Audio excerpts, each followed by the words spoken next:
그러나 페트라코테스는 과거 어느 때보다도 그에게 호감을 가졌다. 그것은 가난이 제공한 시련을 견디는 과정에서 그에게 애정에 앞서 연민을 느꼈고 이제는 외로움을 같이 나누게 되었다는 동병상련의 마음 때문이었다. 초라한 침대는 격렬한 애무의 장소가 아니라 아늑한 안식처가 되어 있었다.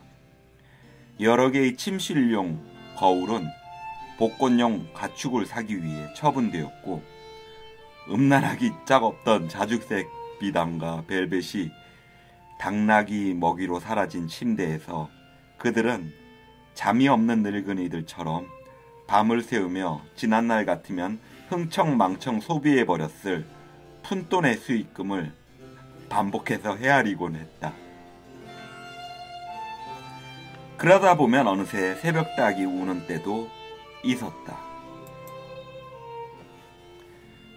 그들은 작은 돈을 다시 세세하게 구분하여 페르난다를 기쁘게 해줄 목과 아마란타 우르슬라의 구두 살 돈, 언제나 낡은 옷만 입고 다녀 안쓰럽던 산타소피아 들라 피에다디의 옷값, 우르슬라가 죽은 뒤 관을 마련할 돈,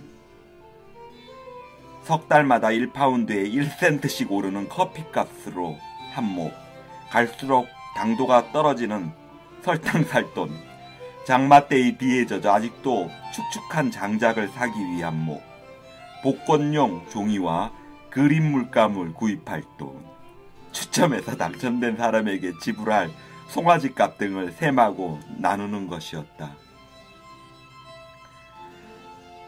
그들의 가난하면서도 슬픈 행위는 지극히 순수한 마음의 발로였으므로 언제나 페르난다에게 가장 많은 몫을 할당하였다. 그것은 단순한 동정심에서가 아니라 그녀의 행복이 곧 자신들의 행복이라는 진정한 마음에서 우러난 것이었다. 이와 같은 행동의 원인으로 그들 자신은 미처 깨닫지 못한, 몹시 갖고 싶었으나 얻지 못한 딸 대신으로 페르난다를 간주하고 있었던 것이다.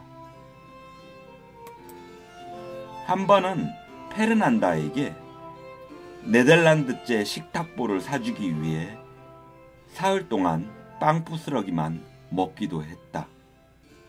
그러나 그들이 아무리 열심히 일하고 돈을 벌어들이고 저축을 하려 애썼어도 신의 은총은 그들의 뜻을 벗어나기만 해서 허리띠를 졸라매고 최소한의 생활비만을 들였어도 여분의 돈은 그다지 많지 않았다.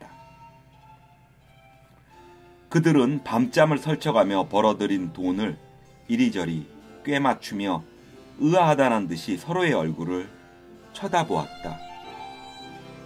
어째서 가축들이 옛날처럼 번식을 못하는 것인지, 어째서 돈이 불어나지 않고 모래알처럼 손가락 사이로 술술 빠져나가는지, 얼마 전까지만 해도 재미로 돈을 불태우는 등 돈을 없애지 못해 안달하던 사람들이 암탉이 6마리나 경품으로 걸린 복권을 12센트에 사라고 하는데도 날강도라도 만난 듯이 펄쩍 뛰는 것이 무슨 조화 속인지 궁금해했다.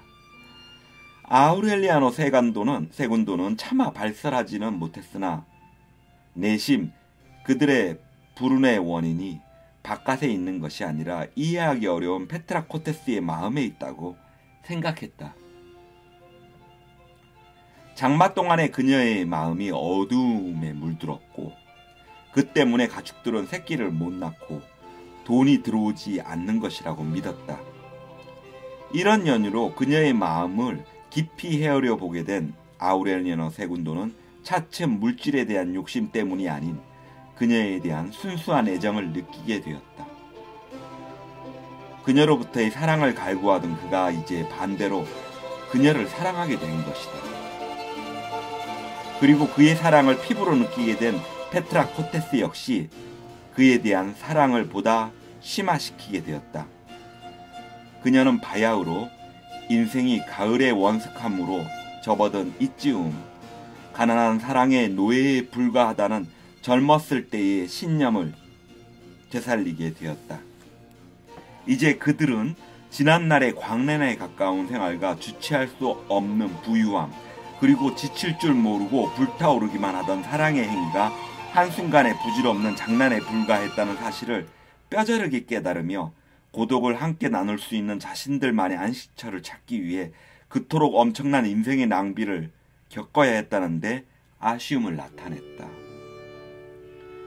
오랜 세월을 황량한 단절감으로 보내고서야 비로소 깊은 사랑에 도달하게 된 그들은 침대에서뿐만 아니라 식탁에 마주 앉아서도 사랑을 나눌 수 있다는 즐거움을 터득하여 지금보다 훨씬 더 나이가 들었을 때에도 천진한 어린 아이들처럼 어울렸으며 뛰노는 강아지들처럼 즐거워했다.